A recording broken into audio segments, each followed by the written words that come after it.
ये कहानी एक ऐसे लड़की की है जो कि अपने हाई स्कूल के समय पर एक टैलेंटेड एथलीट हुआ करता था, लेकिन जब उसके बेस्ट फ्रेंड ने उसे धोखा दिया और उसे बुली करने लगा, तब से अराता का सोचना है कि वो कुछ भी करने के काबिल नहीं है, क्योंकि उसके मन में अपने बेस्ट फ्रेंड से मिले धोखे की बात बैठ चुकी थी।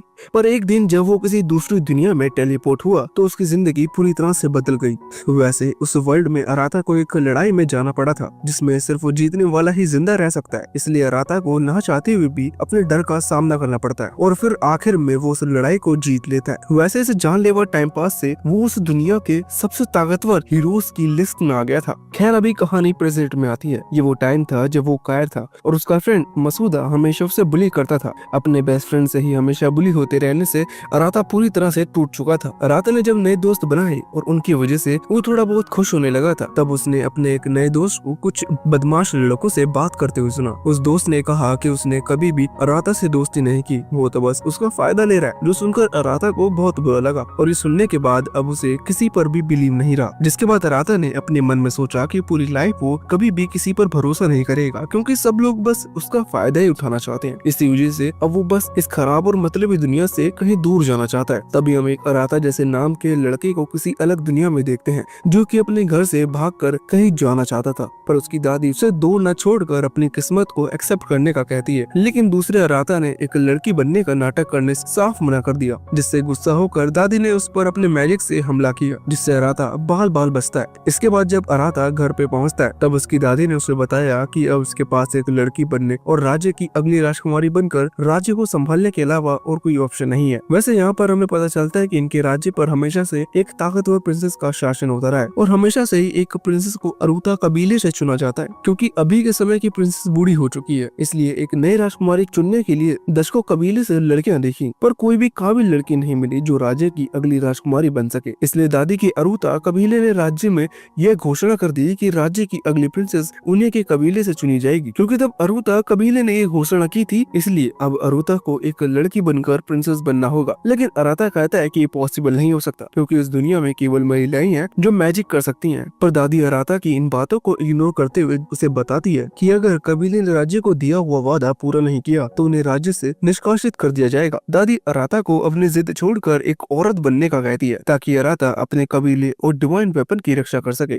पर अराता उस जंग लगी हुई तलवार को हाथ में लेते हुए कहता है कि ये कोई डिवाइन वेपन नहीं है बल्कि कबाड़ है। ये सुनकर दादी उस पर चिल्लाती है। तभी अचानक दादी की सांस गले में अटक जाती है और उसे दौरा पड़ जाता है। अराता जब अपनी दादी को इस हालत में देखता है तब उसके पास अपने कबीले की खातिर एक औरत बनने के अलावा दूसरा कोई ऑप्शन नहीं रहता। इसके बाद अगले दिन अराता एक लड़की का रूप बनकर चालक गाड़ी में कहीं जा रहा था। उसके बगल में उसकी एक सर्वेंट भी थी जो अराता को बताती है कि इस दुनिया के देवताओं को राजकुमारी अपनी तलवार के जरिए काबू करती है। वैसे प्रेजेंट टाइम में जो राजकुमारी है वो ऑलरेडी 60 साल तक शासन कर चुकी है और अब वो बहुत बूढ़ी हो चुकी है। पर ये बात दूसरे अराता को अच्छा महसूस कराने में सफल नहीं हो पाती, क्योंकि अराता को लड़का होते हुए भी एक लड़की बना दिया गया है और अपने साथ एक नाइंसाफी होते हुए देखकर दूसरे अराता का भी किसी अलग दुनिया में जाने का मन करता है। काश मैं यहाँ से कहीं गायब हो जाता तो कितना अच्छा होता। दरअसल ऐसा अराता का सोचना है। उनके सर्वेंट कोटावा उसे एक गुड लक वाला लॉकेट देती है जो उसे प्रिंसेस कीकू ने दिया था। जब कोटावा ने पास में प्रिंसेस की सेवा की थी, कोटावा के अच्छे व्यवहार और अच्छे भाव को देखकर अराता भी खुश हो जाता है। खैर अगले दिन अराता कैपिटल में पहुंच जाता है। यहाँ वो एक बड़े टावर में एंटर करता है। दूसरे अराता का निवास इस टावर के सबसे ऊपरी वाली जगह पर है, जहाँ बैठकर वो एक राजकुमारी के रूप में शासन करेगा। जिसके बाद अराता खुद को 12 शक्तिशाली गार्डियंस के बीच में घिरा हुआ पाता है, जो कि राज्य और राजकुमारी के वफादार योद्धा हैं। इसके बाद वहाँ पर राजकुमारी कीकू सेरेमनी को शुरू करने के लिए जाती हैं और जब अराता राजकुमारी कीकू को देखता है तो वहाँ ये देखकर शॉक हो जाता है कि वो बिल्कुल भी बूढ़ी नहीं है। हालांकि राजकुमारी कीकू का बिहेवियर एक अच्छे इंसान होने की निशानी को दर्शाता है, जिससे अराता भी खुश था। तभी अचानक 12 गार्ड्स में से एक राजकुमारी कीकू पर हमला कर उन्हें घायल कर देता है। काजी नाम के इस गार्ड के धोखे से राजकुमारी कीकू बहुत ज्यादा दुख महसूस करती है। हालांकि वो उस पर अपने मैजिक से हमला करने के लिए कोशिश कर रही थी, पर घायल होने की वजह से वो ज्यादा कमजोर हो गई है और मरने की कंडीशन पर थी। इस वजह से राजकुमारी अपने बचाव में कुछ कर नहीं पाती। ये सब देखकर अराता जब कुछ बोलता है तब उसकी असल लड़के वाली आवाज बाहर निकल जाती है, जिससे 12 गार्जियंस को पता चलता है कि वो एक आदमी है। इससे अराता बहुत घबरा जाता है। वो उन्हें खुद पे से ध्यान हटाकर राजकुमारी की जान बचाने पर ध्यान देने का कहता है, लेकिन हमें पता चलता है कि उनमें से हर कोई गद्दार है, जो जानकर अराता की सांस गले में अटक जाती है।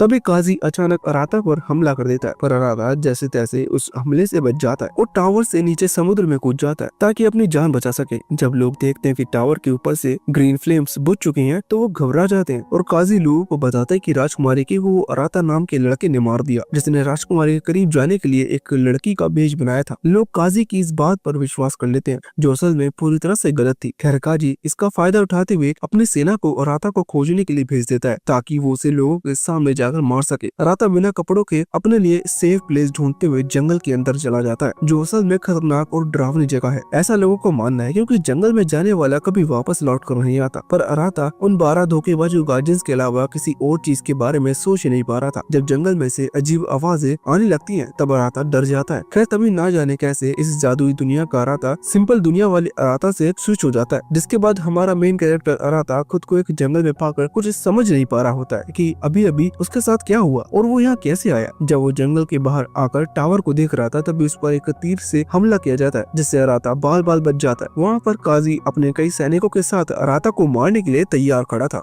असल में अराता बिल्कुल दूसरे अराता जैसा ही दिखता है, लेकिन इस तरफ अराता का कुछ भी पल्ले नहीं पड़ रहा था, इसलिए वो बचने के लिए पेड़ों का सहारा लेता है। तभी अचानक वो टेलीपोर्ट होकर किसी और जगह पर पहुंच जाता है। उस जगह पर कोटावा अराता को सही सलामत देखकर उसे अपने गले से लगा लेती है। दरअसल ये जानकर वो खुश है कि अराता ठीक ठाक है, हालांकि उसे ये नहीं मालूम कि ये असल में उनका असली अराता नहीं है। पर अभी ये सब समझने का समय उसके पास बिल्कुल भी नहीं है। लेकिन तभी अराता ने कोटावा से पूछा कि वो कौन है। कोटावा ने उसे जवाब देते हुए कहा कि ये मजाक करने का समय नहीं है। इतना कहकर वो उसका हाथ पकड़कर सेफली अपने विलेज में पहुंच जाती है। कोटावा दादी को बताती कि राजकुमारी कीकू मर चुकी है और सब लोगों का मानना है कि अराता ने उन्हें मारा है। ये सुनकर दादी को सदमा लग जाता है। खैर आगे कोटावा बताते कि फॉरेस्ट में जाने के बाद से ही अराता अपने याददाश्त खो चुका है। इन सब बातों को सुनकर दादी को अपनी लाइफ का सबसे बड़ा सदमा लगता है, लेकिन फिर भी दादी जिंदा है। अरे विलेज में रहने वाले होते ही इतने स्ट्रॉन्ग है। खैर इसके बाद दादी अराता को एक तहखाने में ले जाती है ताकि वो बिल्कुल सेफ रह सके। फिर अराता दादी को बता देता है कि वो दूसरी दुनिया से आया है और उसकी कोई याददाश्त नहीं गई। अराता की इस बात पर दादी भी यकीन कर लेती है, क्योंकि उसे लगता है कि फॉरेस्ट में जाकर लौटने वाले सभी लोग बदल जाते हैं, और शायद ऐसा इसलिए है क्योंकि वो अपने जैसे दिखने वाले किसी और इंसान से बदल जाते हैं। अराता ये सुनकर हैरान होते हुए पूछता है कि क्या वह वापस अपनी दुनिया में लौट सकता है, लेकिन दादी ने उसे ये कहते हुए मना कर दिया कि अब उसे अराता के रूप में ही इस दुनिया में रहना होगा, क्योंकि अब वो वापस अपनी दुनिया में नहीं जा सकता। हालांकि शायद कोई रास्ता हो जाने का, मगर दादी भी चालाक है। ऐसी हाथ में आई मछली को थोड़ी ना छोड़ दिया जा सकता है। लेकिन अपने हीरो अराता ने भी एक क्रिमिनल के रूप में रहने का साफ साफ मना कर दिया। दादी को पूरा यकीन है कि उसका पोता कभी इस तरह का काम नहीं कर सकता, जैसा कि उस पर राजकुमारी को मारने का आरोप लगाया गया। अराता पहले से ही अपनी जिंदगी से बहुत परेशान था, पर अब तो उसके साथ और भी बुरा हो गया। इससे उसका दिमागी संतुलन शायद खराब न हो जाए। ऐसा शायद से नहीं होगा, इसलिए कहानी में आगे बढ़ते हैं, जिसमें काजी को अराता की लोकेशन का पता लग चुका था। इसलिए वो वहाँ पर कोटावा को होस्टेज बनाकर ले आता है और अराता को उसके हवाले करने का कहता है। अगर ऐसा नहीं किया तो वो कोटावा को मार देगा। पर दादी ये दिखाती है कि उसे अराता के बारे में कुछ भी मालूम नहीं है। उसे नहीं पता कि अराता कहाँ है, मगर काजी उसकी बात पर यकीन न करते हुए कोटावा को टॉर्चर करने लगता है। साथ ही दादी से अराता को उसे सौंप देने का कहता है। उनकी बातों से अराता को जब पता लगता है कि दूसरे अराता पर इस राज्य की राजकुमारी को मारने का आरोप है, तो उसके पैरों तले जमीन खिसक जाती है। अब कुछ भी हो, लेकिन अराता अपनी वजह से किसी और की मुसीबत नहीं बढ़ाना चाहता, इसलिए वो तहखाने से खुद ही बाहर आ जाता है।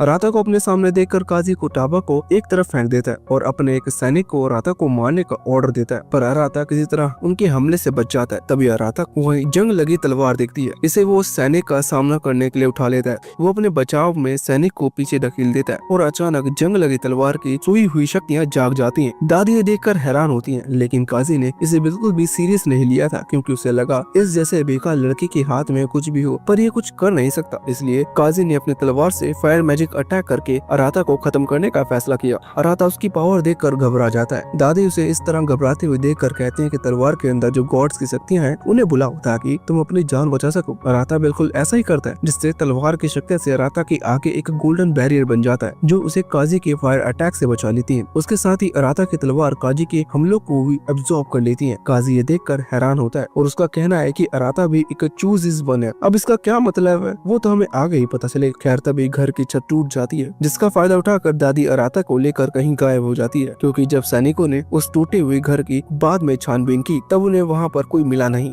इसके बाद हम देखते हैं कि काजी अकेले बैठा हुआ था। तब उसके पास 12 गार्जियंस में से एक आका नाम का गार्जियंस आता है और काजी को बताता है कि उन्होंने अब अपने प्लान को बदल दिया है। अब अराता को जिंदा पकड़कर उस पर मुकदमा चलाएंगे और उसे सबके सामने गलत साबित करेंगे। दूसरी तरफ अराता की दुनिया में उसकी मॉम और सिस्टर उसे ढूंढ रहे हैं, पर वो अराता से कांटेक्ट नहीं कर पा रहे। दरअसल उसका फोन नहीं लग रहा। खैर तभी उन्होंने सड़क पर लोगों की भीड़ इकट्ठा होते हुए देखी, जो बिना कपड़ों के एक सुंदर लड़की को देखने के लिए इकट्ठा हो रहे हैं। उसे देखने के लिए अराता की मॉम से रहा नहीं गया, इसलिए वो अपने बेटे को बुलाकर उसे देखने लगी। लेकिन जब उन्होंने उसे देखा तो पाया कि ये तो बिल्कुल उन्हीं के बेटे जैसा दिखता है। इसके बाद इस तरफ हम अराता और दादी को देखते हैं, जो बचकर एक केव में आ गए थे, जहाँ दादी अराता को इस दुनिया के बारे में बताती है कि इस दुनिया की गॉड्स डिवाइन वेपन्स में रहते हैं। उनका इस्तेमाल सिर्फ चुने हुए लोग ही कर सकते हैं, जो गॉड्स के द्वारा चुने जाते हैं। अराता भी गॉड्स के द्वारा चुना गया है। खैर तभी कोटावा उसे दूसरे अराता का पसंदीदा खाना देती है और वो होप करती है कि उसे खाकर उसकी याददाश्त वापस आ जाए। फिर अराता बाहर ताजी हवा खाने के लिए जाता है ताकि उसे थोड़ा बहुत खून मिल सके, पर कोटावा भी उसके पास आकर बैठ जाती है और उसे तसल्ली देते हुए कहती है कि चिंता मत करो, तुम्हारी याददाश्त वापस आ जाएगी। अराता कोटावा को समझाने की कोशिश करता है कि वो इस दुनिया से नहीं है बल्कि एक अलग दुनिया से है, तो कोटावा उसे दिखाती है कि उसे उसकी बात पर बिलीव है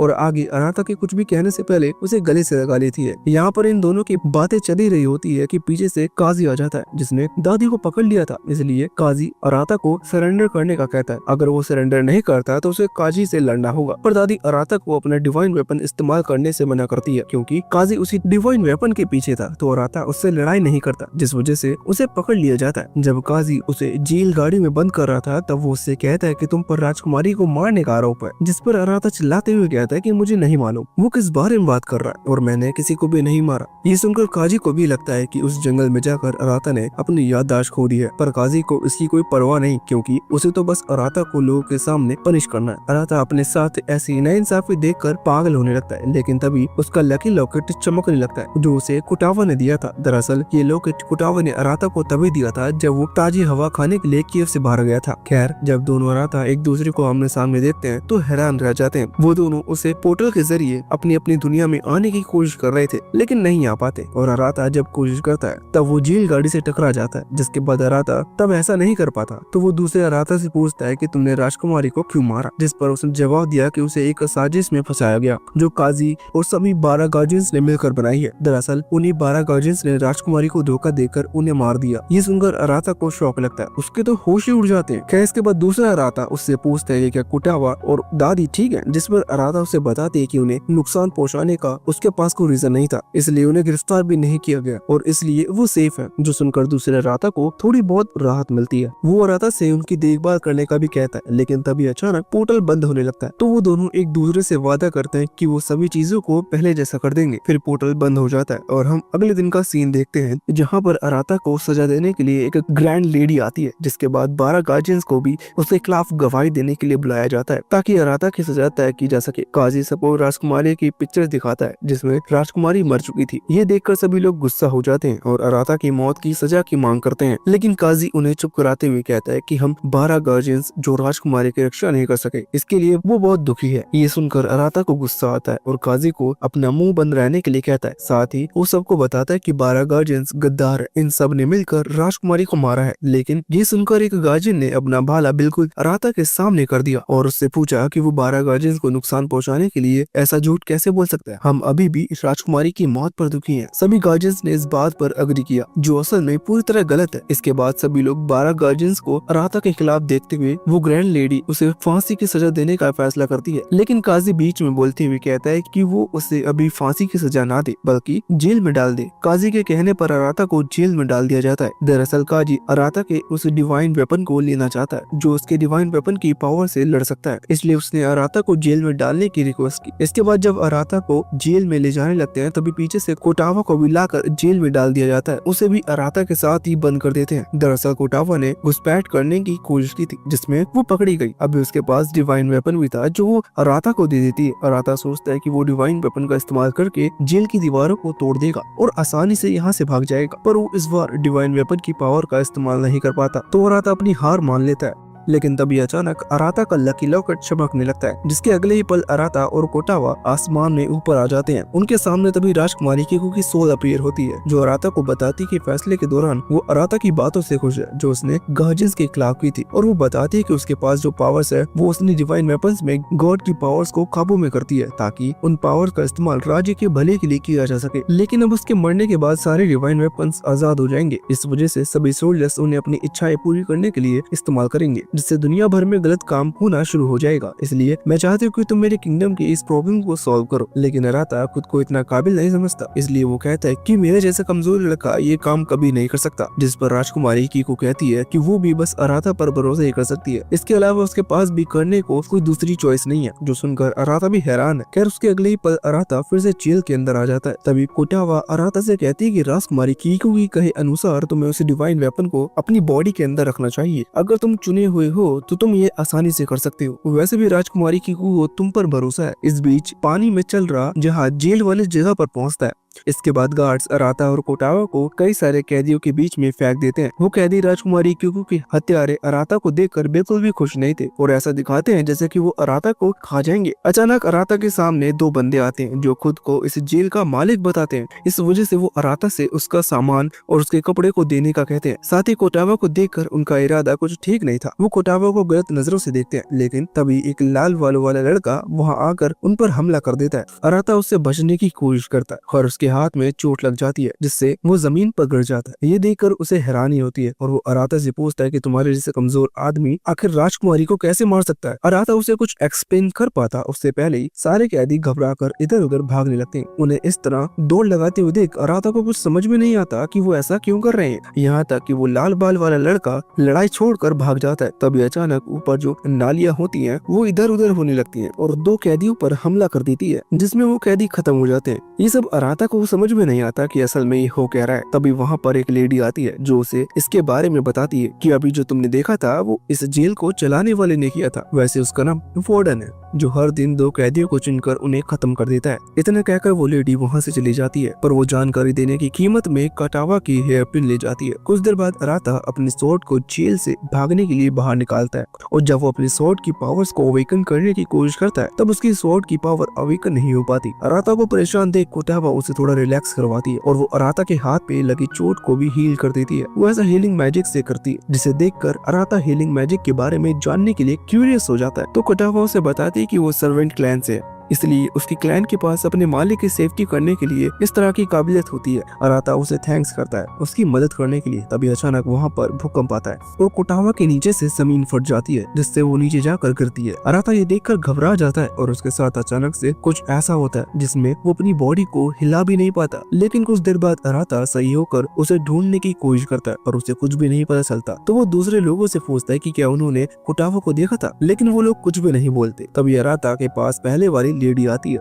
जो उसे बताती है कि शायद मैंने कुछ अफवाहें सुनी है, जो भी राजकुमारी की किलर को मारेगा उसे हीरा कर दिया जाएगा। वो ये भी कहती है कि ये बस अफवाहें हैं, शायद ये सच ना हो। इसके बाद वो अराता से पूछती है कि उसके साथ और ये लड़की कहाँ है। ये सुनकर अराता को कुछ समझ में नहीं आता कि वो उसके बारे में कुछ जानना चाहती है, इसलिए अराता उसकी जानकारी की कीमत में अपना बैग देकर कोटावा के बारे में पूछता है, जिस पर वो उसे बताती है कि कोटावा उस लाल बाल वाले लड़के के पास है और वो इस जानकारी की कोई कीमत लेना नहीं चाहती, क्योंकि वो भी अपने खास लोगों से दूर होने के एहसास को अच्छे से जानती है। इसके बाद हम कोटावा को लाल बाल वाले लड़के के साथ देखते हैं। वहाँ पर उसका छोटा भाई भी था। दरअसल जब कोटावा नीचे गिरी थी तभी इसी लाल बाल वाले लड़के ने उसे बचाया। इसके लिए वो उसे थैंक्स कहती है। तभी उसका छोटा भाई जैन वहाँ से भाग के आता है। इस तरफ कैन को कुछ समझ में नहीं आ रहा था कि वो इस लड़की के साथ क्या करे, इसलिए कैन बाहर आ जाता है। बाहर वो अपने भाई जैन को बेहोश पाता है और जब उसके पास अराता को देखता है तो उसे लगता है कि अराता ने उसके छोटे भाई के साथ कुछ कर दिया। इससे गुस्सा होकर वो अराता पर अपनी तलवार से हमला करने लगता है। हालांकि अराता उसकी गलतफहमी को दूर करने की कोशिश करता है, पर वो कुछ सुनने के लिए तैयार ही नहीं होता। तो अराता को भी खुद को बचाने के लिए अपनी तलवार निकालनी पड़ती है। अराता अपनी तलवार से उसके हमले को रोकता है। फिर उनके बीच लड़ाई शुरू होती है कि तभी उसका छोटा भाई जैन उड़ जाता है और कैन को बताता है कि अराता ने उसके साथ कुछ भी नहीं किया। तभी एक आदमी तलवार लेकर कैन पर हमला करने के लिए आता है, लेकिन अराता उसे एक किक में मारता है, जिसमें वो नीचे जमीन पर गिर जाता है। इस तरफ जैन अपने बड़े भाई को बताता है कि इस आदमी ने मेरी रिंग छीन कर मुझे मारने की कोशिश की, ये मुझे मारने ही वाला था कि अराता ने आकर मुझे बचा लिया। और केन उस आदमी को देखकर समझ जाता है कि वो उससे लड़ने के लिए आया है, इसलिए केन अराता को जेन की देखभाल करने का बोलकर उस आदमी से लड़ने जाता है। साथ ही अपने भाई के रिंग को वापस लेने के लिए उसके पीछे दौड़ता है। इस तरह अराता जेन को उसके कमरे में ले जाता है, जहाँ वो उन दोनों को अपनी कहानी सुनाता है कि कैसे कुछ लोगों ने उसे पकड़ लिया था, तब केन ने उसे बचाया। तभी से वो दोनों भाई की तरह साथ रहने लगे। इसके बाद केन ने मुझसे वादा किया कि वो एक साथ जेल से बाहर निकलकर अपने घर जाएंगे और वो रिंग उसकी माँ की आखिरी निशानी है जो उसके पास है। इतनी देर में कोटावा उसकी चोट को हील कर देता है। इसके बाद अराता कोटावा से कहता है कि वो अब राजकुमारी की मदद करने के लिए तैयार है, लेकिन उसके लिए सबसे पहले उन्हें इस जेल से बाहर निकलने का कोई रास्ता ढूंढना होगा। उन दोनों की बातें जेन भी सुन रहा था। वो उन्हें बताता है कि इस जेल को चलाने वाला आदमी एक डिवाइन वेपन के साथ चुना हुआ है, इसलिए जेल से निकलने का ख्याल अपने दिमाग से निकाल दो। तभी केन वहाँ पर रिंग के साथ आ जाता है और अपने भाई को बचाने के लिए अराता का थैंक्स करता है, लेकिन अराता को भी फिर से लड़ने के कहता है, क्योंकि उसका मानना है कि अराता को मारने से उन्हें इस जेल से रिहा कर दिया जाएगा। इससे पहले वो कुछ कर पाते एक पीप केन को पकड़ता है और दूसरा पीप अराता की तरफ बढ़ने लगता है। वो पीप उसे पकड़ने वाले होते हैं कि तभी जेन उसे धक्का देते हुए कहता है कि वो अपने भाई के पास जा रहा है। फिर बाद में अराता उनकी मदद ना कर पाने की वजह से उदास होता है, क्योंकि ये दूसरी बार था जब वो ओरो की मदद ना कर सका। लेकिन अब वो डिसाइड करता है कि वो दोनों भाइयों को बचाएगा, इसलिए अराता जेल के मालिक को ढूंढने के लिए निकल जाता है। उसे भी मालूम था कि ये बहुत खतरनाक होने वाला है, इसलिए वो रास्ते में चलते हुए खुद से वादा करता है कि मैं कोटावा को कुछ नहीं होने दूंगा। दूसरी तरफ हम उन दोनों भाइयों को किसी चीज से बंधा हुआ देखते हैं। हालांकि केन उन मजबूत लोहे के पाइप से खुद को छुड़ाने की कोशिश करता है, लेकिन वो उनसे आजाद नहीं हो पाता। इसके अलावा वो पाइप और ज्यादा टाइट हो जाते हैं। तभी जेल के मालिक वार्डन की उन्हें आवाज आती है। दरअसल वो उनसे एक दूसरे से लड़ने की कहते हैं और वो जो भी जीतेगा उसे रिहा कर देंगे। ये सुनकर केन वार्डन से कहता है कि वो किसी भी कंडीशन पर अपने छोटे भाई से नहीं लड़ेगा। इस पर वार्डन उससे कहता है कि अगर तुम नहीं लड़ोगे तो दोनों को मार दिया जाएगा। इसके बाद वो उन दोनों को लड़ने के लिए वेपन देता है। हालांकि जेन बिल्कुल भी अपने भाई से लड़ना नहीं चाहता, लेकिन केन सीधा अपने छोटे भाई पर हमला करने लगता है, तो मजबूरी में जेन को भी अपने बड़े भाई से लड़ना पड़ता है। तभी वहाँ पर अराता और कोटावा भी पहुंच जाते हैं और अराता ऊपर से नीचे कूद जाता है। फिर वार्डन को ये सब रुकवाने की कहता है, लेकिन वार्डन साफ मना करते हुए कहता है कि तुम मुझे मत सिखाओ कि मुझे क्या करना है, मेरा न्याय करने का तरीका एकदम सही है। इसके बाद वो अराता पर भी अपने पाइप से हमला कर देता है। अराता उसके हमले से बच जाता है और वार्डन को बताता है कि वो दोनों लड़के बुरे नहीं है। फिर वो केन को देखने लगता है जो पागलों की तरह जेन पर हमला कर रहा था। साथ ही केन उससे ये भी कह देता है कि अब वो उसका छोटा भाई नहीं है। केन के ये वर्ड अराता को उसके सबसे अच्छे दोस्त की याद दिलाते हैं, जिसने उसके साथ असल में विश्वासघात किया था। इस तरफ केन जब अपने छोटे भाई पर हमला करने के लिए छलांग लगाता है, तब जेन भी उसके बारे में कुछ न सोचते हुए केन पर हमला कर देता है, जिससे घायल होकर वो नीचे गिर जाता है। दरअसल केन ने अपना सैक्रिफाइस करके अपने छोटे भाई को बचाया है, जिसका अराता को भी पता चल जाता है। हालांकि वार्डन जेन को ये कहते हुए फिर से पकड़ लेता है कि इसने दूसरे इंसान को जान से मारने की कोशिश की। अराता ये सब देखकर गुस्से में आकर अपनी स्वॉर्ड से पाइप्स को काटने लगता है ताकि जेन आजाद हो जाए। तब अचानक जाइंट पाइप्स अराता पर हमला करने लगते हैं, जिनसे वो ऐसे तैसे बच जाता है। इस बीच उसकी खूब पिटाई भी होती है, लेकिन फिर भी वो डटा रहता है। सभी लोग दूर खड़े होकर अराता की लड़ाई देख रहे थे। उन लोगों को समझ में नहीं आता कि अराता इसका सामना आखिर कैसे कर रहा है, जबकि वो अपने स्वॉर्ड का भी अच्छे से इस्तेमाल नहीं कर सकता। तभी कोटावा अराता का नाम जोर से चिल्लाता है। उसकी आवाज सुनते ही अराता को अपना वादा याद आता है जो उसने कोटावा से किया था। इसके बाद अराता अपनी डिवाइन वेपन से रिक्वेस्ट करता है कि वो अपनी असल पावर दिखाए। उसके ये कहते ही अचानक उसकी तलवार चमकने लगती है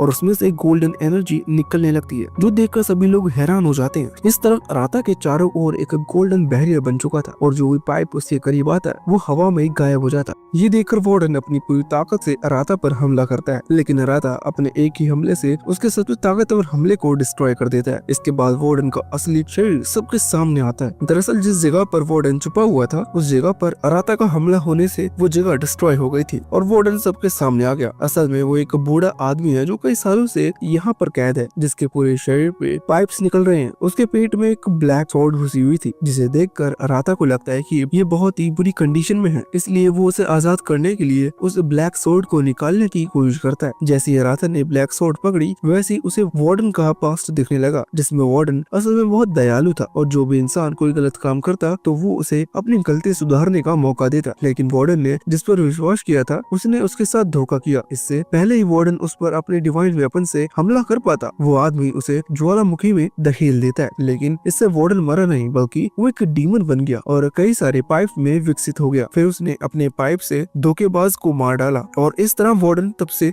सबको मौका देने की जगह सजा देने लगा। वार्डन ने फिर कभी भी किसी पर भरोसा न करने का फैसला किया और सभी गलत काम करने वालों के लिए एक हेल का सजा देने वाला डेविल बन गया। और अराता ये सब जानकर दुखी होता है क्योंकि उसे पता चलता है कि वार्डन आखिर ऐसा क्यों बना। लेकिन वार्डन को लगता है कि इंसान उसे कभी भी नहीं समझ सकते, इसलिए वार्डन ने अराता से उसको खत्म करने के लिए कहा। वहाँ पर खड़े सभी लोगों ने अराता से जोर जोर से चिल्लाकर कहा कि इस डीमन को खत्म कर दो। हालांकि अराता उसे मारने की जगह उसके पेट में घुसी हुई तलवार को निकालने लगता है। तभी उस तलवार में से एक डार्क कोरा निकलने लगता है जो अराता के मन में उन लोगों के लिए नफरत भरने लगता है जिन्होंने अराता को धोखा दिया था। इससे अराता को तकलीफ होने लगती है और वो तकलीफ की वजह से जोर जोर से चिल्लाने लगता है और अराता पीछे नहीं हटता और वार्डन को बचाने के लिए अपनी पूरी ताकत लगाकर उस ब्लैक सोर्ड को आखिरकार बाहर निकाल ही देता है। जिसके बाद वार्डन अराता से पूछता है कि तुमने मुझे क्यों बचाया, जिस पर अराता उसे जवाब देता है कि हम दोनों को ही धोखा दिया गया था और धोखे का दर्द कैसा होता है उसका एहसास मुझे बहुत अच्छे से है। लेकिन फिर भी अराता दूसरों पर भरोसा और उनकी मदद करना चाहता है। ये सुनकर वार्डन को भी अपनी गलतियों का एहसास होता है, इसलिए वो अराता को ब्लैक सोर्ड से उसको आजाद करने के लिए थैंक्स करता है। अब उसकी ब्लैक सोर्ड भी डार्क ऑरा से ज्यादा हो जाती है। इसके बाद वार्डन अपनी पावर को अराता के सोर्ड में डाल देता है और वहाँ से कहीं गायब हो जाता है। खैर अब अराता के पास गॉड सेना की पावर आ जाती है जो उसे वार्डन से मिली है। अब अराता अपनी सोर्ड से एक गोल्डन एनर्जी ऊपर की ओर छोड़ता है जिसे देखकर सभी लोग हैरान रह जाते हैं। इस तरफ अराता सभी लोगों को वापस ले आता है जिन्हें वार्डन के द्वारा कैद कर लिया गया था। तभी वहाँ पर काजी अराता की तलाश में आता है क्योंकि कुछ देर पहले उसने आकाश में एक तेज चमकती हुई गोल्डन एनर्जी को देखी थी जिसके बारे में काजी लोगों से पूछताछ करता है। तब वहाँ पर वार्डन की सोल अपीयर होती है जो काजी से कहती है कि अराता कोई आम इंसान नहीं है बल्कि उसके पास भी एक डिवाइन वेपन है और वो बहुत ताकतवर भी है। उसने मुझे भी हरा दिया इसलिए मैंने उसे अपनी पावर्स दे दी क्योंकि मुझे अराता पर विश्वास है कि वो एक दिन इस पूरी दुनिया पर राज करेगा। इस तरफ अराता नाव में चढ़कर उस जेल से भाग जाता है। दूसरी तरफ अराता दो हमेशा की तरह बेफिक्र होकर रह रहा था, उसे किसी बात की चिंता ही नहीं थी। लेकिन अराता की फैमिली बहुत परेशान थी क्योंकि अराता की याददाश्त चली गई है और डॉक्टर के पास भी इसका कोई इलाज नहीं है। इसलिए उसके फादर फैसला करते हैं कि कुछ दिनों तक अराता को स्कूल से दूर रखना चाहिए। लेकिन उसकी मॉम इस फैसले से बिल्कुल भी अग्री नहीं है। तब भी वहाँ पर अराता आ जाता है और अपनी मॉम को बताता है कि मैंने कई दिनों से शिकार नहीं किया इसलिए उसका शरीर अकड़ गया है, जो सुनकर सबके होश उड़ जाते हैं। लेकिन फिर भी वो एक्टिंग करता है जैसे कि वो इसके बारे में सब जानते हैं। लेकिन दूसरी तरफ उसकी सिस्टर अपने मॉम डैड की एक्टिंग देख देख कर तंग हो चुकी थी। इसके बाद हम वापस जादुई दुनिया में आते हैं जहाँ पर काजी की लगी पड़ी है। वो अभी भी वार्डन की कई हुई बातों के बारे में सोच रहा है। फिर हम अराता के ग्रुप को देखते हैं जो मुश्किल से समुद्र के किनारे पर आ गए थे पर उनकी बोट पूरी तरह से बर्बाद हो चुकी है। दरअसल वो समुद्र में कहीं एक आइसलैंड पर आ गए थे जिसके थोड़ी देर बाद वो अपने मैप निकालते हैं जिसे देखकर कैन बताता है कि वो कैपिटल से अभी भी बहुत दूर है और उन्होंने वहां तक पहुंचने के लिए काजी के इलाके से होकर जाना पड़ेगा। पर अराता तो इस एडवेंचर से भरे हुए सफर के लिए एक्साइटेड होता है और कोटावा उसे 12 गार्जियंस के बारे में बताती है कि सभी 12 गार्जियंस के अलग अलग राज्य हैं जिनके वो राजा हैं। क्योंकि अब राजकुमारी मर चुकी है तो वो आजाद है और कुछ भी कर सकते हैं। तभी जैन फॉरेस्ट के अंदर से धुआं निकलते हुए दिखता है। जब वो सब वहाँ जाकर देखते हैं तो उन्हें वहाँ पर आम लोग दिखाई देते हैं जो फॉरेस्ट में कैंपिंग करने के लिए आए थे। जैन उन्हें देखकर पहचान लेता है क्योंकि वो सभी उसी के विलेज के लोग हैं, इसलिए वो भागकर अपने लोगों के पास जाता है और अपने दोस्तों से कहता है कि बाहर आ जाओ, ये अपने ही लोग हैं, यहाँ पर कोई खतरा नहीं है। तभी एक टेंट के अंदर से जैन की मॉम बाहर निकलती है और वो अपनी बेटी को इतने दिनों बाद देखकर बहुत खुश और इमोशनल हो जाती है। फिर वो एक दूसरे की गले लगते हैं। दूसरी तरफ अराता, केन और कोटावा भी वहाँ आ जाते हैं जो अपनी मॉम को बताते हैं कि केन ने उसे बचाया था और उसका अब तक उसने ख्याल रखा है। इसीलिए जैन की मॉम केन का थैंक्स करती है। लेकिन केन अभी भी उदास है। इस बीच अराता गांव के लोगों से बात करने जाता है जहां उसे पता चलता है कि जल्दी बैटल स्टार्ट हो सकती है क्योंकि 12 गार्जियंस अपने अपने राज्य को संभालने के लिए वापस आ गए हैं। क्योंकि सबको ज्यादा पावर चाहिए इसलिए वो एक दूसरे पर हमला करेंगे। इसी वजह से गांव के लोग अपनी जान बचाने के लिए अपने घर को छोड़कर कहीं और अपना ठिकाना ढूंढ रहे हैं। ये सब जानकर अराता को समझ में नहीं आता कि अब आगे क्या होगा। तो केन उसे बताता है कि 12 गार्जियंस में से जो सबसे ऊपर पहुंचेगा वही इस देश का राजा बनेगा। इससे पहले भी वो 12 गार्जियंस थे, वो हमेशा लड़ते रहते थे। लेकिन जब राजकुमारी ने उनकी लड़ाई के बीच में दखल दी तब से पूरे देश में शांति हुई क्योंकि अब राजकुमारी मर चुकी है तो वो 12 गार्जियंस आपस में लड़ाई करेंगे। खैर अब अराता और उसके दोस्त सभी गाँव वाले से विदाई लेते हैं। फिर वो चलते चलते एक झरने के पास पहुंच जाते हैं जहाँ उन्हें हैरान कर देने वाला नजारा देखने को मिलता है। असल में उस झरने का पानी हर महीने गायब हो जाता है, जिसके गायब होते ही वहाँ पर एक सीक्रेट दरवाजा खुलता है। वैसे ही दिखने में एक केव है जिसमें सभी गाँव वाले चले जाते हैं। उनके लिए ये केव एक सेफ प्लेस है जिसमें वो सब पीसफुली रह सकते हैं। और तभी झरने का सारा पानी वापस आ जाता है, जिससे केव का दरवाजा बंद हो जाता है। हालांकि केन अपने भाइयों के साथ उस केव के अंदर नहीं जाता, क्योंकि वो कुछ अलग करना चाहता है, जिसके लिए उसे बाहर दुनिया में रहना होगा। खैर वहाँ अराता और गोटावा से कहता है कि तुम अभी अपने रास्ते चले जाओ, क्योंकि वो अकेले रहना चाहता है। पर अराता केन को अकेले रहने नहीं देता और उसका हाथ पकड़कर अपने साथ ले जाने लगता है। जिसके बाद अराता खूब देर चलते चलते थक जाता है, इसलिए वो एक ब्रेक लेने का फैसला करता है। लेकिन जिस जगह पर अराता ने आराम करने का फैसला किया, उस जगह पर उन्होंने एक बहुत बड़ा मॉन्स्टर दिखाई देता है, जिसे देखकर अराता डर जाता है। तभी उस मॉन्स्टर की नजर भी उन लोगों पर पड़ती है, तो वो जोर से दहाड़ता है, फिर उनका पीछा करना शुरू कर देता है।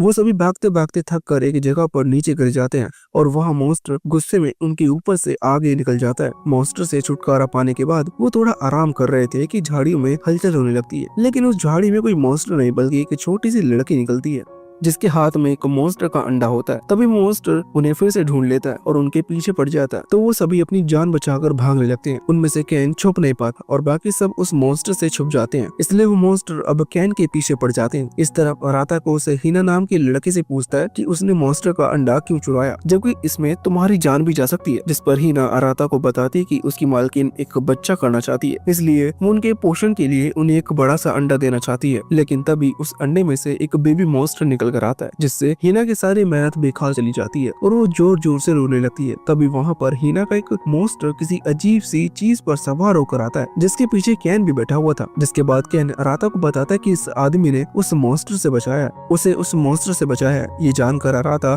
उसे थैंक्स कर पाए उससे पहले ही वो बेहोश हो जाता है, क्योंकि उसे तेज बुखार आ गया था। इसके बाद जब अराता की आंख खुलती है तो वो खुद को किसी जगह पर पाता है। उसके पास कैन बैठा है, जो कि उसे बताता है कि ये हिना के मास्टर ओई का घर है। तभी वहाँ पर एक लेडी आती है जो अराता को उसके कपड़े देती है। उसके जाते ही अराता अपने स्मार्टफोन को चेक करता है, जो सही सलामत होता है। कैन उसके स्मार्टफोन को देख पाए इससे पहले ही अराता उसे छुपा लेता है और वो उसे जब खोल कर दिखाता है तो उसमें उसे अपने नए दोस्तों का मैसेज मिलता है, जिसने अराता को लास्ट टाइम धोखा दिया था। तभी कैन को एक जरूरी बात याद आती है, जिसे वो अराता को बताता है कि ओए का 12 गार्जियंस में से किसी एक का सर्वेंट है। अगर उसे तुम्हारी असली पहचान का पता चल गया तो तुम्हारे लिए मुसीबत साबित होगी। ये सुनकर अराता घबरा गया था और तभी वहाँ पर ओए का अपने हाथ में एक डिवाइन स्वॉर्ड के साथ आ जाता है, लेकिन वो किसी को नुकसान पहुंचाने के इरादे से नहीं आया था, क्योंकि वो अपनी डिवाइन स्वॉर्ड से कैन के भाले की मरम्मत करता है, जो देखकर अराता को हैरानी होती है। उसकी हैरानी को अब ओए का नोटिस करता है। तब वो उसे बताता है कि सभी वेपन्स का इस्तेमाल डिस्ट्रक्शन के लिए नहीं किया जाता और उन्हीं में से एक मेरा वेपन है। फिर ओए का उन्हें बताता है कि हमारे रूलर काजी के होने के कारण हमारा राज्य काफी ज्यादा रिच हो चुका है। इसके बाद हमें काजी को दिखाया जाता है, जो अपने राज्य में लौट आया था। वो अपने किसी बहुत गरीब इंसान की कब्र पर जाकर उससे वादा करता है कि वो हर कीमत पर थ्रोन को हासिल करेगा। तब उसके पास एक और सोल्जर दौड़ते हुए आता है और काजी को बताता है कि उसके सबसे करीबी सर्वेंट पर हमला कर दिया गया है, जो देखकर काजी जल्दी से वहां पहुंचता है और देखता है कि उसके सभी लोगों को मार दिया गया, लेकिन उनमें से एक में थोड़ी जान बची हुई थी, जो काजी को बताता है कि उन्हें एका ने मारा है। जो सुनकर काजी अंदर तक हिल जाता है। उसे यकीन नहीं होता कि उसके करीबी दोस्त ने उसके लोगों को मारा। तभी उसे पता चलता है कि उसके और लोगों पर हमला हुआ है, पर वहाँ जाने का कोई फायदा नहीं, क्योंकि उन्हें पहले ही मार दिया गया। तो काजी जल्दी से ओएका के घर जाने का फैसला करता है, क्योंकि वो कम से कम उस गांव को बचाना चाहता है।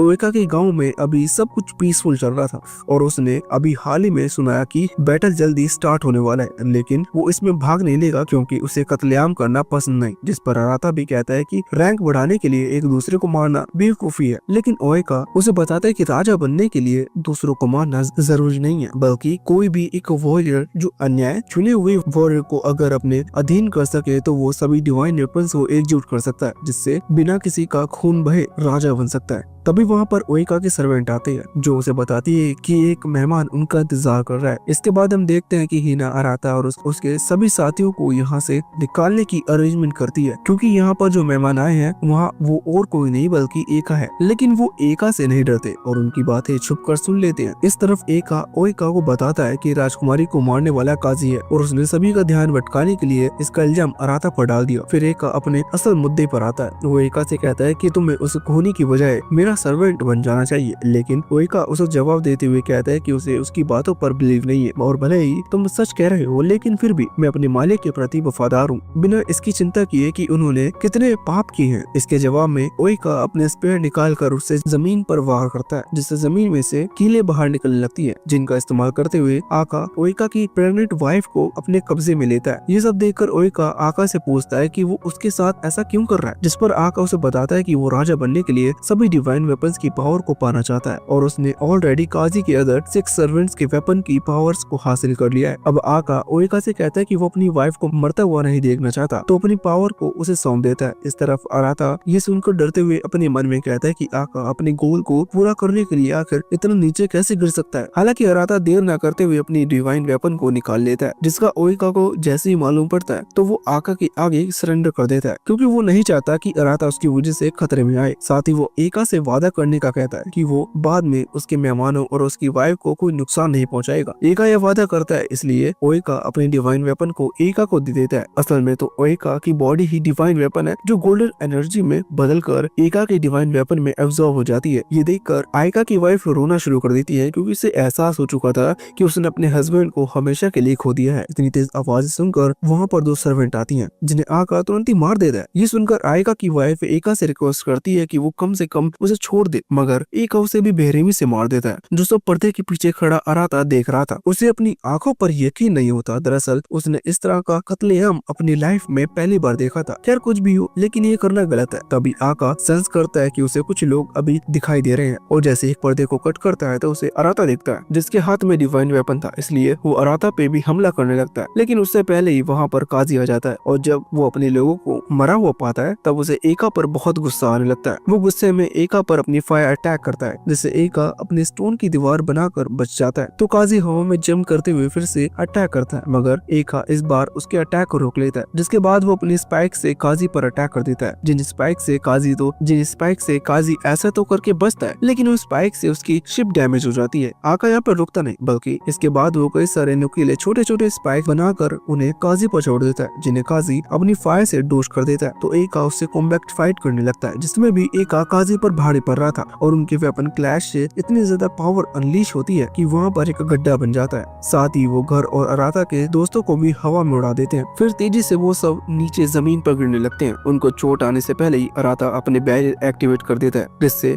वो सेफली जमीन पर लैंड करते हैं। वहीं दूसरी तरफ काजी गुस्से में अपनी फायर पावर को अनलीश करते हुए एका से पूछता है कि उसने आखिर ऐसा क्यों किया। इस पर एका काजी को याद दिलाता है कि उनकी एक फ्रेंड जो काजी से बहुत प्यार करती थी, लेकिन वो उनकी वजह से मारी गई। असल में क्या हुआ था उनके साथ वो हमें डिटेल में नहीं बताया गया। और एका की ये बात सुनकर काजी अपने डिवाइन वेपन को नीचे डाल देता है, मतलब वो आगे फाइट नहीं करना चाहता। वैसे भी आका ताकतवर है, अगर फाइट होती है तो वही जीतेगा। खैर इसके बाद एका उन सारे डिवाइन वेपन्स की स्टोन फॉर्म को दिखाते हुए डिक्लेयर करता है कि उसने काजी के सभी सर्वेंट की डिवाइन वेपन को ले लिया है, और अब वो काजी का डिवाइन वेपन लेने वाला है। ये सुनकर काजी एका से लड़ने की कोशिश करता है, मगर उसके लात से एका का कुछ नहीं बिगाड़ पाते। हमें उनके बचपन का सीन भी दिखाया जाता है, जिसमें एका काजी को आसानी से हरा दिया करता था। वैसे ही आज है, क्योंकि काजी आज तक एका से एक भी फाइट नहीं जीत पाया। हालांकि वो दोनों बचपन से अच्छे दोस्त थे, लेकिन सच्चा दोस्त हर किसी के नसीब में नहीं होता। ये बात मैं आपको बता रहा हूँ, मतलब एनीमे में इसका जिक्र किसी ने नहीं किया। खैर यहाँ एका काजी को खुद से दूर फेंक देता है और फिर अपने पत्थरों से बने चाबुक से उसे मारता है। हालांकि एका काजी को जान से नहीं मारता, ऐसा शायद वो इसलिए करता है क्योंकि काजी उसका बचपन का दोस्त है, भले ही आज के दिन उनके रास्ते अलग हैं। तभी अराता एका से कहता है कि तुम्हें किसी बिना वेपन की वॉरियर पर हमला नहीं करना चाहिए। अगर तुम सच में एक वॉरियर हो तो ऐसा नहीं करोगे। हालांकि एका वैसे भी काजी को नहीं मारने वाला था, पर अराता की बात सुनकर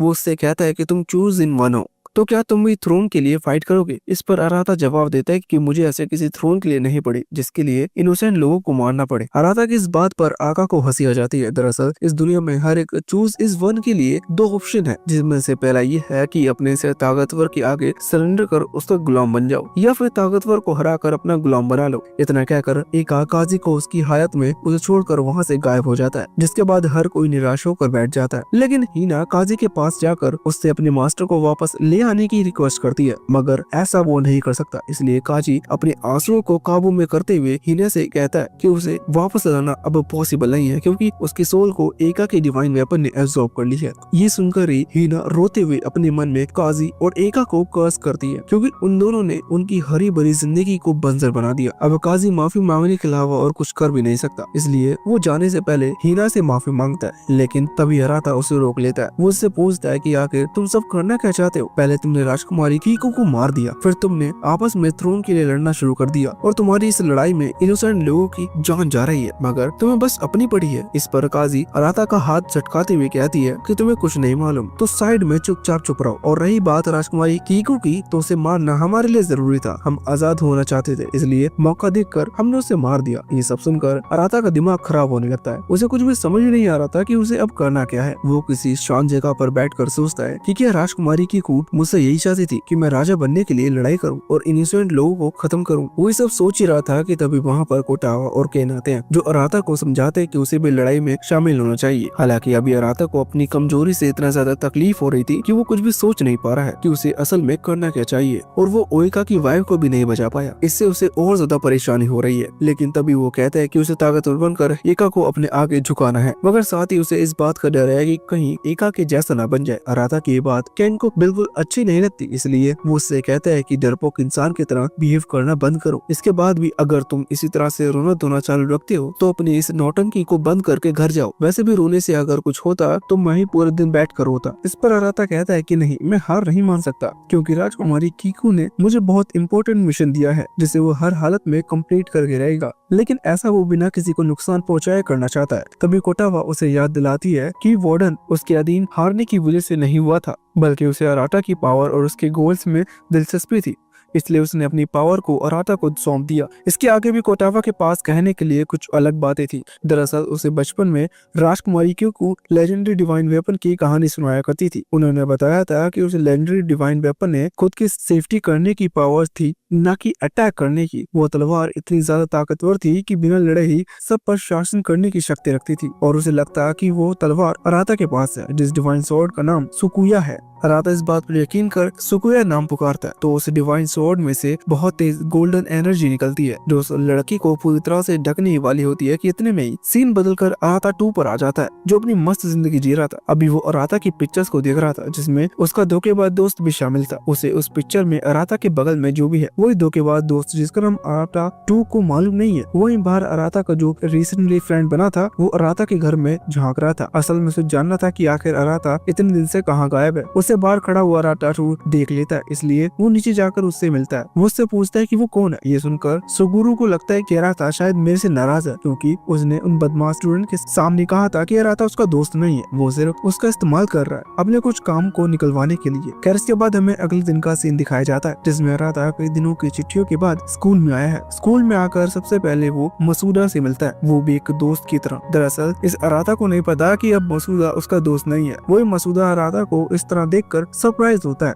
जिसके बाद अराता मसूदा से उन दोनों की दोस्ती के लिए किस्से सुनाने की कहता है, क्योंकि अराता ने मसूदा के साथ ली गई कई सारी तस्वीरें देखी थी। मसूदा के तो कुछ पल्ले ही नहीं पड़ रहा था। खैर, तभी अराता की मॉम उसे वहाँ से ले जाती है। वैसे गाइस, आपको ये बात तो मालूम ना हो कि ये दूसरा वाला अराता है जो दूसरी दुनिया से बिलोंग करता है। अगर किसी को कंफ्यूजन हो रही हो तो शायद अब नहीं होगी। इधर मसूदा अब गुस्से में है, क्योंकि उसे लगता है कि अराता उससे मजे ले रहा है। जिसके बाद वो बदमाश लड़के अराता को छत पर बुलाते हैं। वहाँ मसूदा उसका वेट कर रहा था। जब अराता छत पर आता है तब मसूदा उससे पूछता है कि क्या तुम सब कुछ भुलाने का ड्रामा कर रहे हो। इस पर अराता यही सेम क्वेश्चन उससे करता है, जिससे मसूदा का दिमाग खराब होने लगता है, और तभी बदमाश लड़के अराता को घेरने लगते हैं ताकि उसे पीट सके। अचानक गुस्से में मसूदा अराता पर अटैक करता है, लेकिन अराता उसके हाथ को पकड़ लेता है। जिसके बाद अराता उसे लात मार कर दूर गिरा देता है। फिर वो कहता है कि कमजोर होने के बावजूद भी घमंडी बन रहे हो, और हाँ, मुझे नहीं मालूम कि तुम्हारा अराता के साथ क्या मसला है। मैंने तो तुम दोनों के पिक्चर्स देखे थे, इसलिए मुझे लगा कि तुम दोनों दोस्त होंगे। इसके बाद सीन बदलकर हमारे असल हीरो पर आता है, जो कोटावा की हेल्प करने में लगा था। दरअसल नदी पार करते हुए कोटावा के पैर में चोट आ गई थी, इसलिए अराता उसे लेकर किसी के घर में आ जाता है, जहाँ वो कोटावा को आराम करने का कहकर बाहर आ जाता है। फिर वो लकी लॉकेट से दूसरे अराता को वीडियो कॉल करता है, और वो एक दूसरे से अपनी बात शेयर करते हैं। जिसके बाद अराता दूसरे वाले से पूछता है कि तुम कोटावा के लिए कैसा महसूस करते हो, जिस पर वो उसे बताता है कि हम दोनों एक साथ बड़े हुए हैं, इसलिए वो उसे अपनी छोटी बहन मानता है। ये सुनकर अराता अपने मन में सोचता है कि अगर ये बात कोटावा ने सुन ली तो उसका दिल टूट जाएगा। दरअसल कोटावा अराता के लिए कुछ अलग फीलिंग्स रखती है, जिसका दूसरे वाले अराता को नहीं पता, क्योंकि वो बेवकूफ है। तभी अराता 2 उसे बताता है कि आज मैं स्कूल गया था, वहाँ मैंने मसूदा नाम के लड़के को अच्छा बिहेव करना सिखाया। इधर अराता मसूदा के नाम सुनकर डर जाता है। जब अराता 2 उसके इस तरह के रिएक्शन की वजह पूछता है तभी अचानक वीडियो कॉल कट हो जाती है, जिसके बाद अराता अपने ख्यालों में खोया हुआ था कि तभी काजी पीछे से आकर अराता का गला पकड़ लेता है और उससे अपनी डिवाइन स्वॉर्ड उसको सौंप देने की कहता है, लेकिन अराता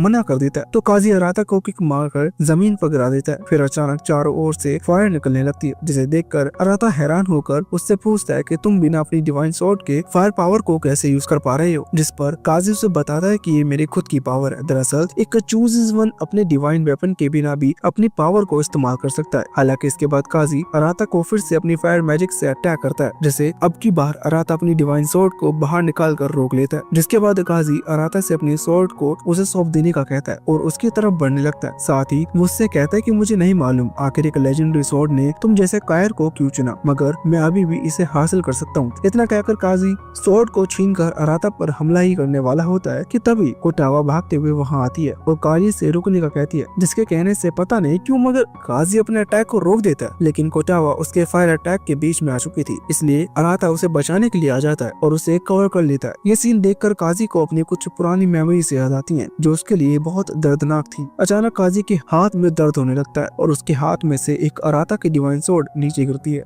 जिसके बाद काजी अचानक आग में कूद जाता है और उन दोनों को बचा लेता है। अब उसने ऐसा क्यों किया ये तो हमें नहीं बताया गया। वहीं काजी को अपनी पास्ट मेमोरीज याद आने लगती हैं, जिसमें आका और एमी नाम की लड़की उसके सर्वेंट थे। दरअसल काजी उस टेरिटरी के लॉर्ड का बेटा था, इस वजह से ये दोनों उसके सर्वेंट थे, लेकिन असल में तो वो तीनों अच्छे दोस्त थे। पर काजी एमी को पसंद करता था, लेकिन कुछ समय बाद काजी के पिता मर गए, जिसका फायदा उठाते हुए वहाँ की जनता ने काजी को भी मारने का फैसला किया। तो काजी, एमी और एका एक साथ वहाँ से भाग गए, मगर लोगों को उनके बारे में पता लग गया कि वो भाग रहे हैं, इसलिए उन्होंने उनका पीछा करना शुरू कर दिया ताकि वो उन्हें खत्म कर सके। हालांकि एका काजी को बचाने के लिए बीच में आ जाता है और उन लोगों से लड़ने लगता है। इतनी देर में काजी और एमी वहाँ से बोट लेकर भाग जाते हैं। बोट से ट्रैवल करते हुए काजी और एमी एक आइसलैंड पर पहुँचते हैं, जहाँ उस आइसलैंड पर रहने वाले लोग उन्हें ढूंढ लेते हैं। पर इसके आगे क्या हुआ, काजी होश में आ जाता है। होश में आते ही उसे अपने आगे को टावा दिखती है, जिसमें वो एमी को देखता है, इसलिए वो आगे की कहानी सबको बताने का फैसला करता है। काजी बताता है कि जो लोग उन्हें मिले थे वो बहुत ही अच्छे थे, उनके साथ हम हंसी खुशी रह रहे थे,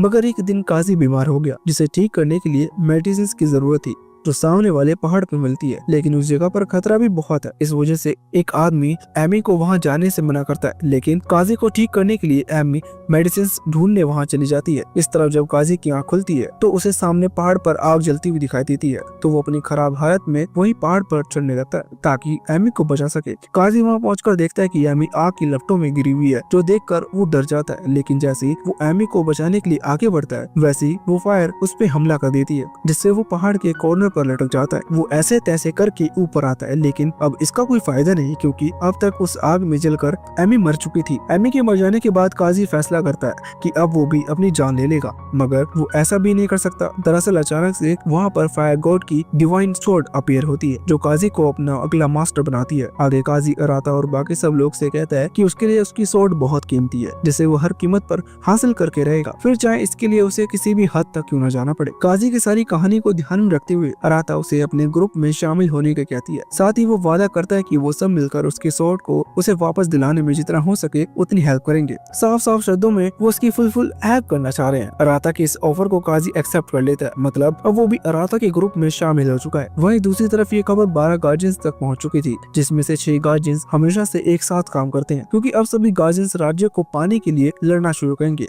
इसलिए 6 गार्जियंस फैसला करते हैं कि वो भी जल्द से जल्द कोई कदम उठाएंगे।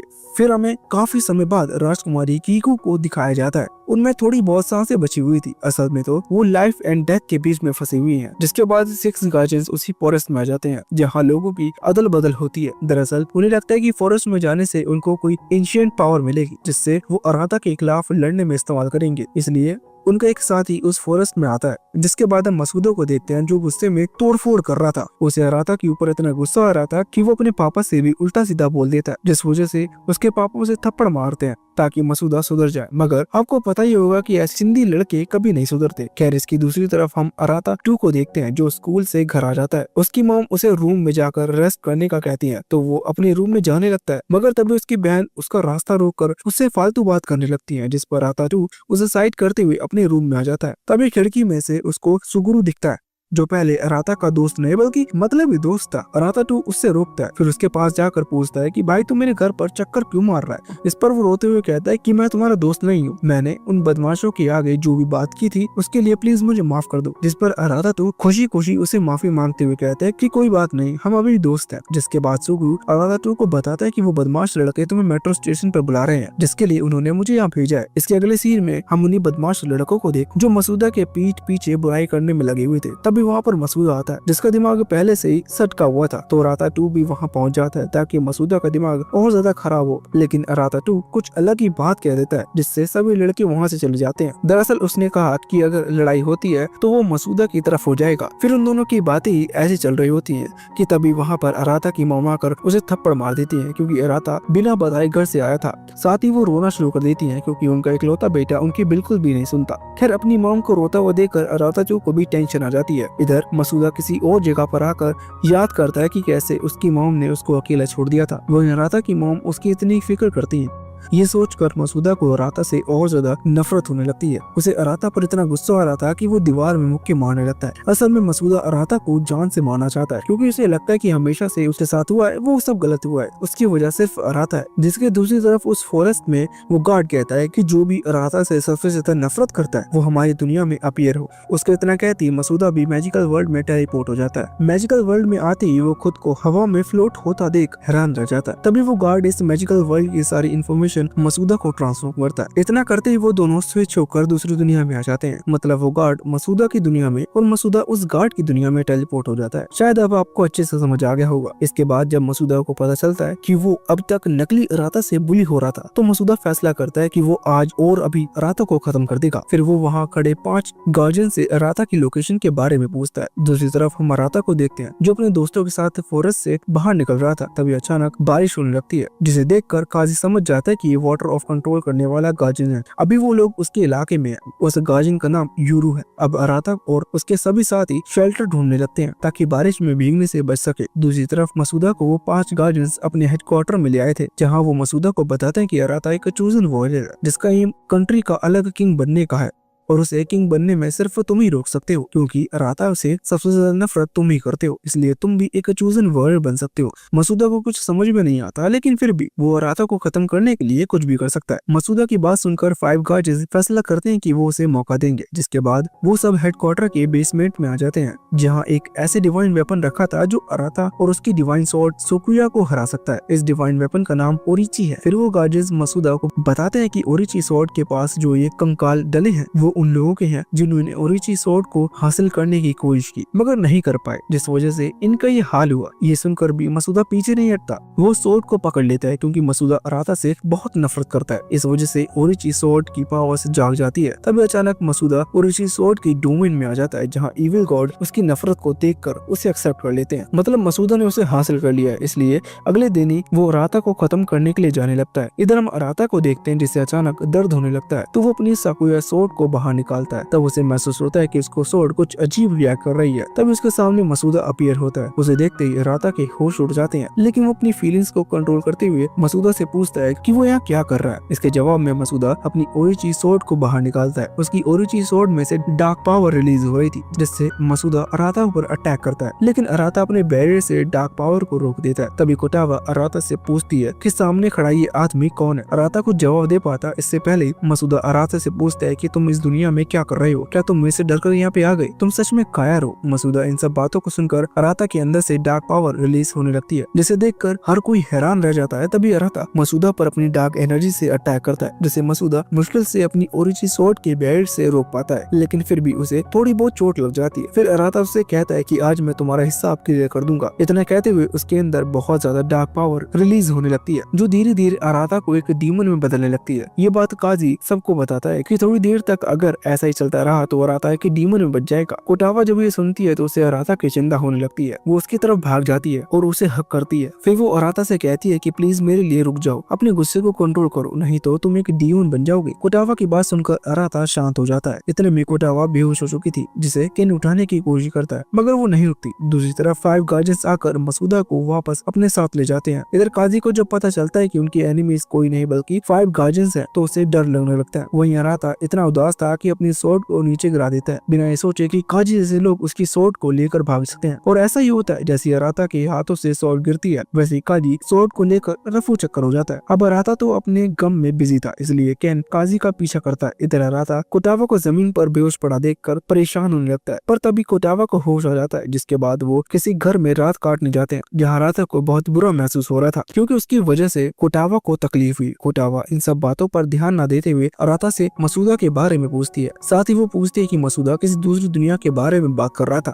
जिस पर अराता फाइनली कोटावा को सच बताने का फैसला करता है कि कैसे वो स्विच होकर एक दूसरी दुनिया में चले गए। अराता उसे बताता है कि मैं वो नहीं हूँ जिसके साथ तुम बड़ी हुई हो। जिसके बाद वो कोटावा को बताता है कि अराता 2 की तुम्हें फिक्र करने की जरूरत नहीं, क्योंकि वो उस दुनिया में पूरी तरह से सेफ है और अपनी लाइफ जी रहा है। तभी कोटावा फिर से मसूदा के बारे में पूछती है, तो अराता उसे अपनी पूरी कहानी सुनाता है जो हमें ऑलरेडी पता है, इसलिए हम इसे स्किप करके आगे बढ़ते हैं। अगले सीन में केन ने काजी को ढूंढ लिया था। वहाँ काजी से अराता की स्वॉर्ड उसे वापस करने की कहता है, लेकिन काजी देने से मना कर देता है। उन दोनों की बहस चल रही थी कि इतने में ही वहाँ अराता भी पहुंच जाता है, जो काजी से कहता है कि क्या तुम्हें अब अपनी स्वॉर्ड वापस नहीं चाहिए। इस पर काजी गुस्से में अराता का कॉलर पकड़ते हुए कहता है कि तुम्हें अपनी स्वॉर्ड नहीं चाहिए तो इसमें मैं क्या करूँ? सच कहूँ तो अभी तुम नादान हो, कब क्या करना है ये तुम्हें नहीं पता। इतना कहकर काजी अराता की स्वॉर्ड को वापस कर देता है। फिर अगले दिन अराता काजी के साथ ट्रेनिंग कर रहा था, तभी अचानक से काजी अराता पर अटैक कर देता है, जिससे अराता रोक लेता है, मगर कम स्ट्रेंथ होने की वजह से वो पीछे आ जाता है, जो देखकर काजी अराता से कहता है कि वो कभी 5 गॉजेस का मुकाबला करने के लिए बहुत कमजोर है, लड़ना तो दूर की बात है वो खुद को सेफ तक नहीं रख सकता। इतना कहने के बाद काजी अराता पर फिर से सरप्राइज अटैक करता है, जिसे रोकने के चक्कर में उसकी स्वॉर्ड पीछे खाई में गिर जाती है। तो काजी अराता को सनसेट होने से पहले अपनी स्वॉर्ड को खोजने का कहता है। अगर अराता ऐसा नहीं कर सका तो काजी उनके ग्रुप से निकल जाएगा। दरअसल पीछे खाई नहीं बल्कि गहराई में एक और फॉरेस्ट है, जिसमें अराता अपनी स्वॉर्ड ढूंढने आ चुका है। तभी उसे एक वुल्फ दिखता है, जिसके मुंह में अराता की स्वॉर्ड थी, तो वो उस वुल्फ का पीछा करने लगता है, क्योंकि वो वुल्फ स्वॉर्ड को मुंह में दबा कर भाग रहा था।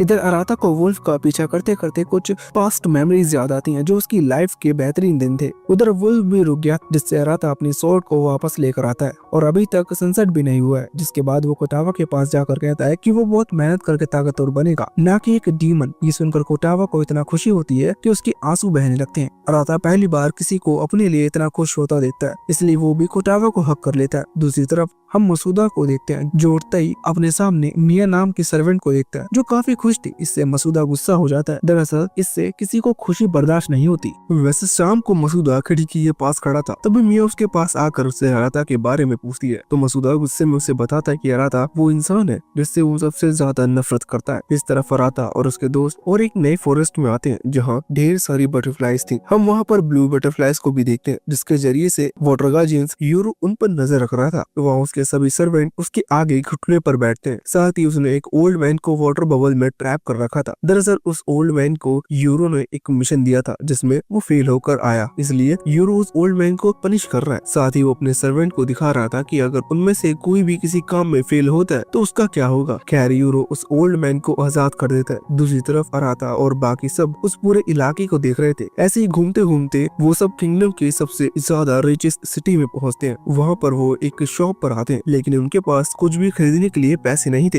हालांकि कोटावा को एक हेयर पिन पसंद आती है, मगर उनके पास उसे खरीदने के लिए पैसे ही नहीं थे। इसलिए उस सिटी का गेट कीपर सुमो उन्हें काम करने की कहता है, ताकि वो कम से कम इस सिटी की एंट्रेंस फी दे सके, साथ ही शॉप से कुछ खरीद सके। इसलिए वो सब मान जाते हैं। तो सुमो उन्हें पत्थर तोड़ने वाला काम देता है, जिसे वो सब मिलकर बहुत अच्छे से करने लगते हैं। दिन भर काम करने के बाद अराता शॉपकीपर के पास जाता है और जो हेयर पिन कोटावा को पसंद आई थी उसे अराता खरीद लेता है। जिसके बाद अराता सुमो के साथ बात करते हुए यूरो के बारे में पूछता है, तो सुमो उसके बारे में अराता को बताता है कि वो इंटेलिजेंट इंसान है। तुम इस बात से अंदाजा लगा सकते हो कि वो कितना महान है। दरअसल वो बात ये है कि किंगडम की सबसे रिचेस्ट सिटी के रूल्स यूरो ने बनाए थे, जिसकी वजह से ये आम सिटी कुछ ही समय में किंगडम की सबसे रिचेस्ट सिटी बन गई। इतना सब बताकर सुमो वहाँ से चला जाता है। फिर अगले दिन अराता और बाकी सब काम कर रहे थे कि तभी एक बच्चा थोड़ा बहुत नुकसान कर देता है, इसलिए एक आदमी उस पर गुस्सा कर रहा था। असल गलती तो उसी आदमी की थी, मगर मगर वो उस बच्चे को फंसाना चाहता है। जैसे ये बात केन को समझ में आती है तो उसे गुस्सा आता है और गुस्से में वो उस आदमी पर अटैक कर देता है, लेकिन मामला आगे बढ़े इससे पहले ही सुमो वहाँ पर आ जाता है, जिसके कारण केन को रुकना पड़ता है। फिर अराता उस बच्चे के घर जाता है। उसका घर टूटा हुआ था। दरअसल पहले उस बच्चे की कंडीशन ऐसी नहीं थी, लेकिन जब से उनका बिजनेस बंद हुआ तब से उसकी ऐसी हालत हो चुकी है। वैसे बिजनेस उसकी फैमिली का बंद हुआ था, मतलब वो बच्चा बिजनेस नहीं कर रहा था। खैर आगे वो लड़का बताता है कि इस सिटी से बाहर निकलने की फी इतनी ज्यादा है कि वो इस सिटी को छोड़कर भी नहीं जा सकता। ये सुनकर केन और काजी एक साथ कहते हैं कि ऐसे शहर को गोली मारो, सारे लोगों की लगी पड़ी है, लेकिन मुफ्तखोरी को अपनी पड़ी है, लेकिन इसका तो वो कुछ कर नहीं सकते। इसलिए उस लड़के को ही समझाते हैं कि मेहनत करते रहो, जिंदगी से जितना भागोगे वो तुम्हारा उतना ही पीछा करेगी, इसलिए भागना छोड़कर लड़ो। इस बेरहम जिंदगी से उस लड़की को भी ये बात समझ आती है, इसलिए वो सबका थैंक्स करता है। रात के वक्त वो सभी इस सिटी से भागने का फैसला करते हैं। उनके साथ में वो लड़की भी थी, पर उनके भागने से पहले ही वहाँ पर सुमो आ जाता है, जो उन्हें रोकने के लिए अपनी डिवाइन स्वॉर्ड को बाहर निकालता है। तो राता भी उसका सामना करने के लिए अपनी स्वॉर्ड बाहर निकाल लेता है। साथ ही वो सुमो से कहता है कि ये कोई शहर नहीं बल्कि आम लोगों के लिए जेल है। तभी सुमो को अपने मास्टर यानी यूरू से अपनी पहले मुलाकात याद आती है, जहाँ यूरू ने सुमो की गलती को माफ करके उसे एक और मौका दिया था। उसने सुमो का साथ दिया था, इसलिए सुमो अपने मास्टर को धोखा नहीं दे सकता। ये सब याद करते हुए सुमो अराता पर अटैक करता है। उसने अराता पर बॉटल्स और कॉइन अटैक किया था, जिसे अराता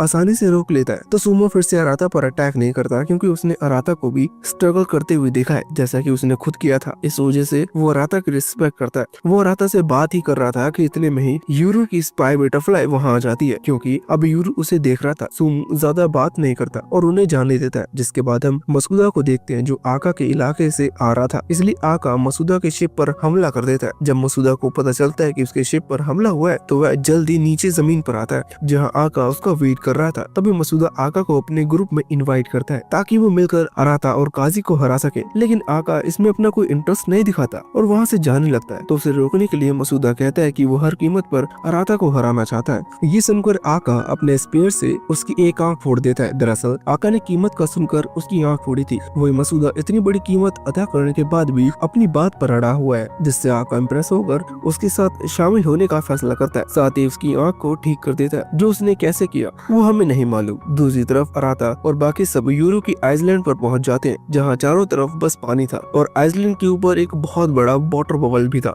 उधर यूरो अपनी मॉम का सपना पूरा करने के लिए सुकुया स्वॉर्ड को हासिल करने की सोच रहा था। इधर अराता और कोटावा किनारे पर थे। वहीं केन और काजी किसी मिशन पर गए थे, जिसका फायदा उठाकर अराता कोटावा से अपनी फीलिंग्स कन्फेस करने ही वाला होता है कि इतने में ही कोटावा वहाँ से भाग जाती है। तभी उसे कोटावा के चिल्लाने की आवाज आती है, तो अराता तुरंत उसके पास भाग जाता है। उसे वहाँ देखने को मिलता है कि कोटावा को वाटर बबल में ट्रैप कर लिया गया है। अराता जब तक अपनी स्वॉर्ड निकालता तब तक कोटावा को किडनैप कर लिया जाता है, जो काम किसी और ने नहीं बल्कि यूरो का है। जैसी ये बात अराता को पता चलती है, तो वहाँ कोटावा को बचाने के लिए यूरो के पैलेस में जाने लगता है। पैलेस के बाहर उसे रोकने वाला कोई नहीं था, जिस वजह से अराता आसानी से कोटावा के पास पहुंच जाता है, जिसे वाटर बबल में यूरो ने कैद करके रखा था। तभी अचानक वाटर बबल में पानी भरने लगता है। ये देखकर अराता अपनी स्वॉर्ड से फ्लैश अटैक करता है, लेकिन इसका उस वाटर बबल पे कोई असर नहीं होता। उसी वक्त यूरो भी वहाँ आ जाता है, जो अराता से कहता है कि तुम अभी इस काबिल नहीं हो कि मेरे प्रिजन को तोड़ पाओ। फिर उसकी नजर जैसी काजी पर जाती है, तो वहाँ उसका मजाक उड़ाने लगता है, क्योंकि आका ने उसकी स्वॉर्ड को अपने कब्जे में कर लिया, लेकिन काजी कुछ नहीं कर पाया। तभी अराता यूरो से कोटावा को फ्री करने का कहता है, जिसके लिए यूरो मान जाता है, लेकिन अराता को उसके आगे सरेंडर करना पड़ेगा, जो अराता बिल्कुल भी नहीं करने वाला। इसलिए यूरो उस पर अटैक कर देता है। इनकी लड़ाई को यूरो के सभी सर्वेंट्स देख रहे थे, मगर सुमो के कहने पर वो सब अराता को चीयर अप करने के लिए मान जाते हैं। दरअसल अराता अकेले है, उसकी साइड कोई नहीं है, इसलिए सुमो को अच्छा नहीं लगता। इधर अराता यूरो के वाटर अटैक को डोज करने के सिवा कुछ नहीं कर पाता। तभी सुमो उसकी थोड़ी सी मदद करता है। इससे गुस्सा होकर यूरो अपने सभी सर्वेंट्स पे अटैक करता है, ताकि फिर से उनकी हिम्मत न हो बीच में आने की। वही कोटावा ऑलमोस्ट पानी में डूबने ही वाला था, जिसे अराता डूबते हुए देखने के अलावा कुछ कर नहीं सकता। तब यूरो उसे भी वाटर बबल में ट्रैप कर देता है और अराता उस वाटर बबल के अंदर बेहोश हो जाता है। अचानक आसमान में एक शिप अपीयर होती है, जिसमें से मसूदा नीचे जंप करता है। दरअसल उसे अराता को हराने की इतनी ज्यादा चुल मची है कि उससे रहा नहीं जा रहा, लेकिन अराता तो डायरेक्टली अब यूरो के कब्जे में है, इसलिए मसूदा उस वाटर बबल पर ही अटैक करता है, जिसे यूरो आसानी से रोककर उसे भी वाटर बबल में ट्रैप कर देता है। जिसके बाद उन दोनों को पूल के अंदर भेज दिया जाता है,